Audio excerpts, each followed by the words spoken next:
Thank you very much for the invitation. Thank you all for coming. My presentation is going to be a very short, global review of the Iranian regime strategic threat that would take into consideration some of the elements that were presented already, some of the elements that will come later.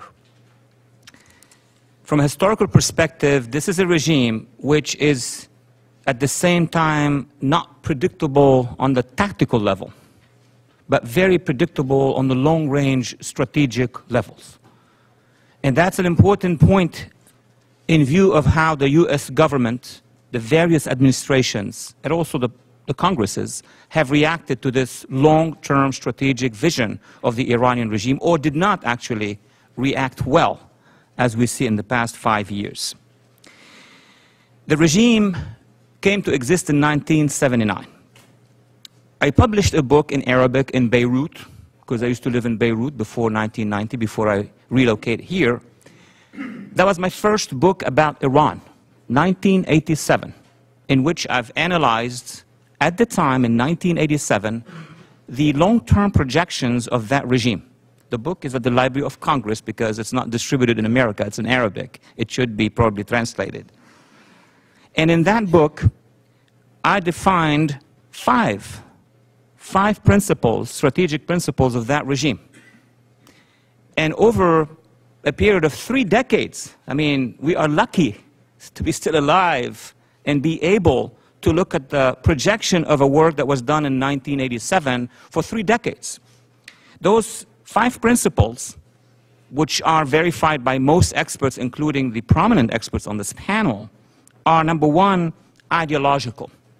This is a regime which, at the same time, could go very far in pragmatic analysis and dealings. That would sell you anything. That's pragmatic approach. But at the same time, would continue to be committed to the ideological core of the regime. And in the debate and discussion that we had in this Congress and with this administration lately with regard to the so-called nuclear deal, which is supposed to change US-Iranian relationship since 1979, since even before I wrote my first book, that issue unfortunately was missed. We are now approaching a deal with the Iranian regime, with the same Iranian regime. First, an interim deal, and in a few months from now, another deal, and probably a track of deals until 2017, and I don't know after that. What we have missed is the fact that this is a regime, unlike the last few years of the Soviet Union, where you know that there were some sort of attempts to create reforms. Not successful, but there were attempts. There was an intention. Gorbachev was trying to move towards glasnost, perestroika, and that actually brought down the Soviet Union, in a sense. If we compare with the Iranian regime, there is nothing to compare. Iran's Islamic Republic is not now experiencing neither a glasnost nor a perestroika. And that's a message I'm sending through you to the think tanks in this city and in Europe, and to the policymakers and their analysts. Iran is not experiencing a pre-stage for a reform. That's as simple as that. And we could do the debate for days about it, because we don't see inside Iran, and today we can see much better than in 1985, because we have all sorts of social media, all sorts of better intelligence, all sorts of technological intelligence. We don't see those signs. If we want to measure changes inside Iran by this regime, that I am changing or I will be changing, we don't see them. Actually, what we see is the opposite. So principle number 1 is ideological. Number 2 is that this regime already from its inception, under Khomeini, Ayatollah Ruhollah Khomeini in 79, 80, 81, but certainly in the mid-80s, and I've observed this very closely from Lebanon, had decided in the 80s to produce strategic weapons. This is not a decision that they made in 2003 or 5 or before or after. This is a decision that came with the package of the regime. And Iranian experts or experts on Iran would confirm to you via documents that now are available more than before that this is a regime that perceived itself as a superpower or a great power to confront what they perceived as the infidel powers or the enemy, the Satans, quote unquote. There is nothing today, neither documents nor statements, nor information or intelligence, none, that is telling us that the regime has changed from that curve. And I'm talking about 30 years. Otherwise, you would know. There would be doctrines, there would be statements, there would be internal Politburo discussions, there would be the Ayatollah meeting with leaders saying, well, let's think of another alternative than the strategic weapons. And what I mean by the strategic weapons, it's just not the nukes or the WMDs. Probably the more important measurement of strategic weapons would be the delivery system, the missiles. I wrote a piece in 2007 trying to alert my colleagues in town that it's not all about the fizzles, it's about the missiles.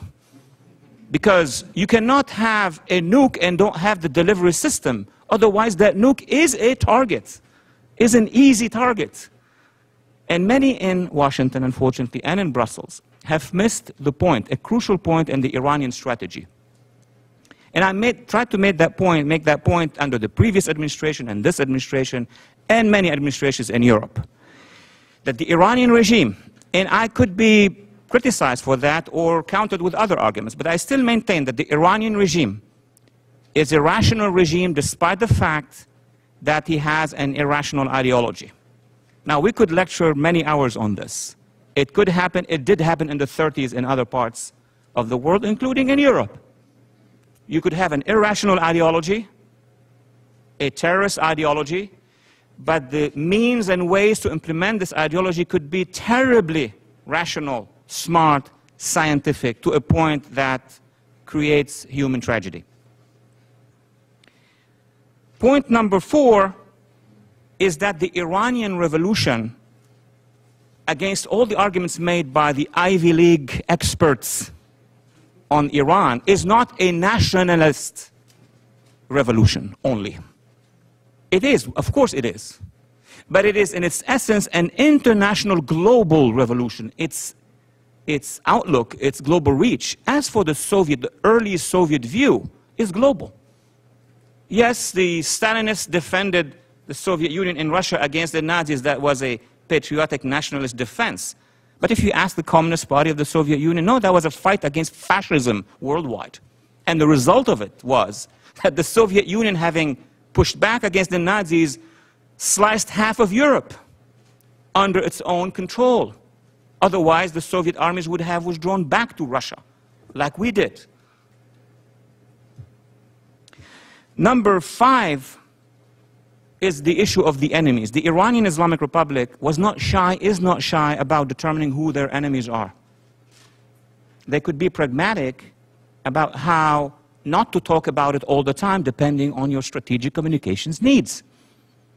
But the strategic enemies of that republic, the Islamic Republic, are certainly well known. They have names, ideological names such as Little Satan or Greater Satan, and now there are Middle Satans, such as the jihadists or others of the Al-Qaeda, the other side of worldwide jihadism. So with those 5 principles that we've projected, and some others have projected as well from the early 80s, let's take a quick look at this journey, this promenade of the Iranian regime from a 60,000 feet view. In the 80s, a major achievement by the Khomeini regime, and at the very end, after he died, by the Khamenei regime, which is an extension of the Khomeini regime. Another point, some of the intellectuals are saying, oh, there's a big difference between Khamenei and Khomeini. There is no difference. Thank you, one letter. The major achievement on a strategic level was the beginning of a regional alliance which is still surviving, lasting. It's the Iranian regime and the Assad regime. An alliance which was signed in 1980 by Assad the father, Papa Doc, that's from Haiti, and the Khomeini regime.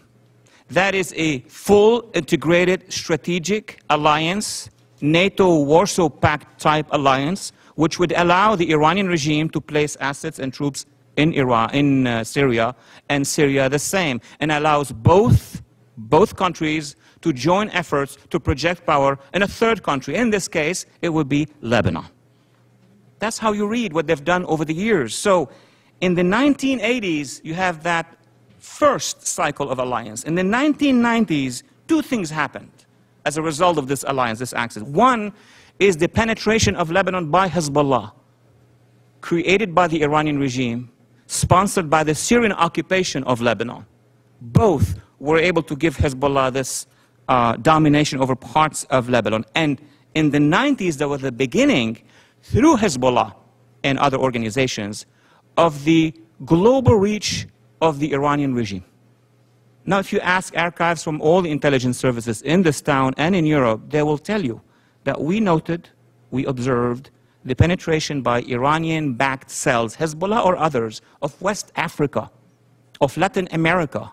We have the greatest experts on this issue. Of Western Europe, including of the United States, sometime in the early 1990s. And they were violent a couple times in southern Latin America, with the attacks in Argentina. So, in the 2000s, the decade of the 2000s, there was a third goal geographically to be achieved, the penetration of Iraq.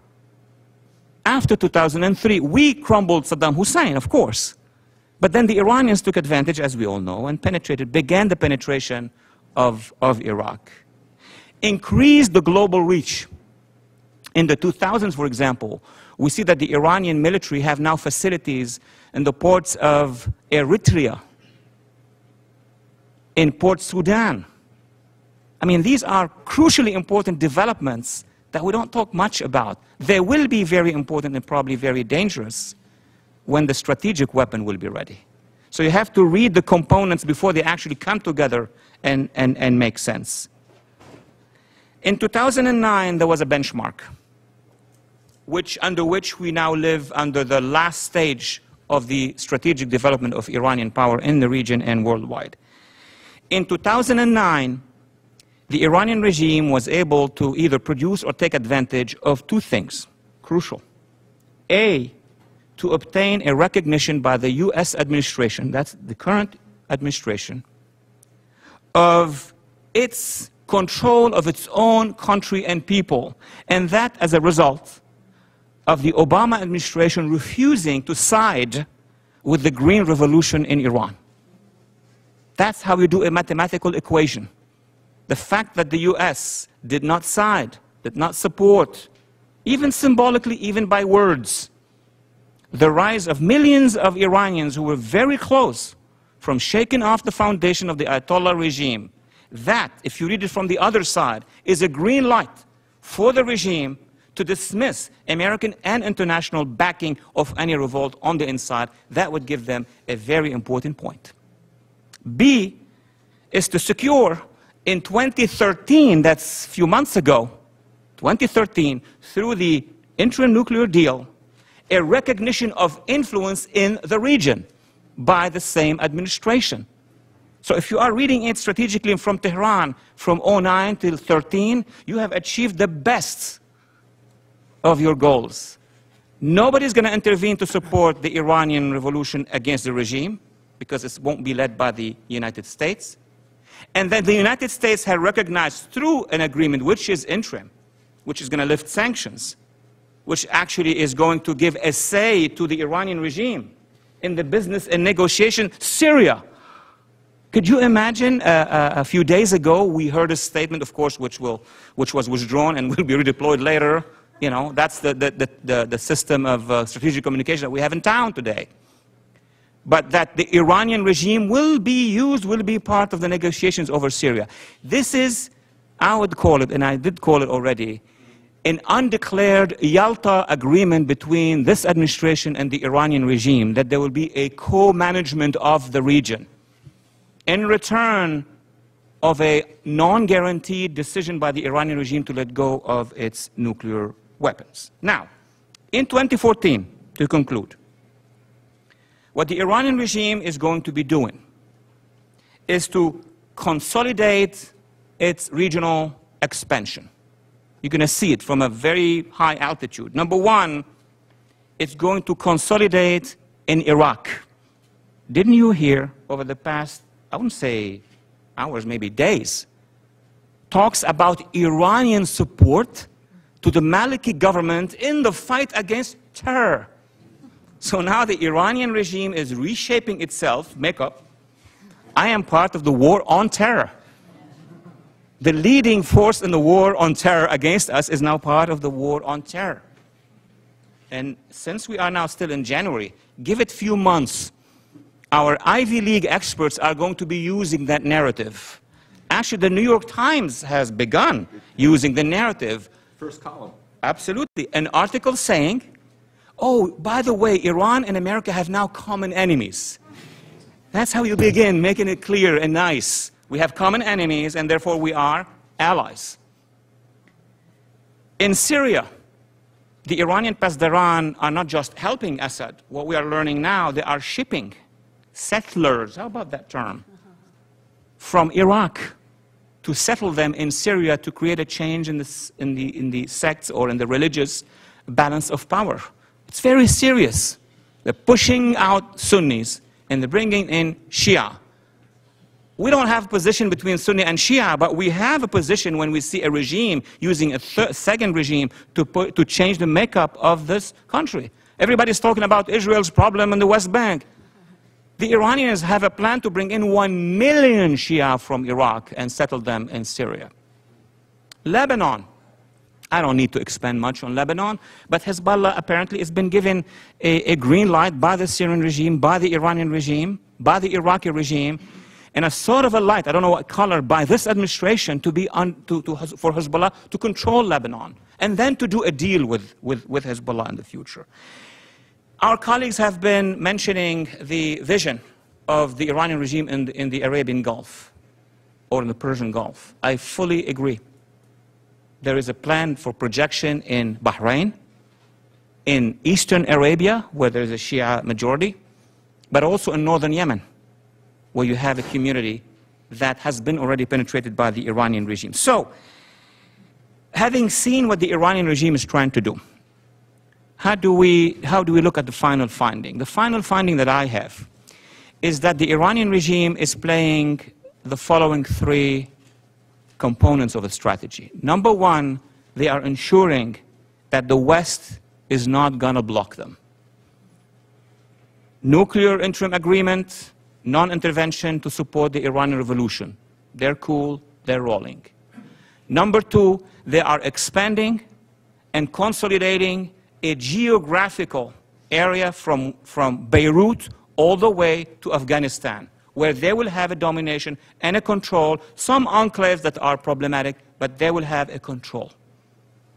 And number three, once they will consolidate, number one, the non-intervention in Iranian domestic affairs, therefore with the democratic revolution, once they consolidate their geographical control and the expansion that their networks have around the world, it would be the moment to show the world their weapon, their system of weapons. And this is not so different from what other powers in the world have done. They wait till a very important momentum. Now they are producing ranges of missiles that can reach not just Israel and Lebanon and Turkey. That was done a while ago. But they can reach a circle that could put Moscow and Europe and parts of Africa and many of our fleets under their strike. Once they will consolidate this, and once they will obtain the anti-aircraft sophisticated system that would protect the missile system, then you will be counting months and weeks before they show us what they have in terms of nuclear power. Because they are not going to show the nukes before they have the protection to the nukes, before they have a geographical space that would be very deterrent to us. If today, and I conclude here, or a few months ago, the United States or the administration was told, if you intervene in Syria, you're going to be meeting 4 regimes, not 1. Well, in the future, when Iran is going to show us the weapon, you're going to hear the same voice saying, oh, if you're going to intervene against that weapon, you're going to meet that weapon and 5 regimes. Thank you very much.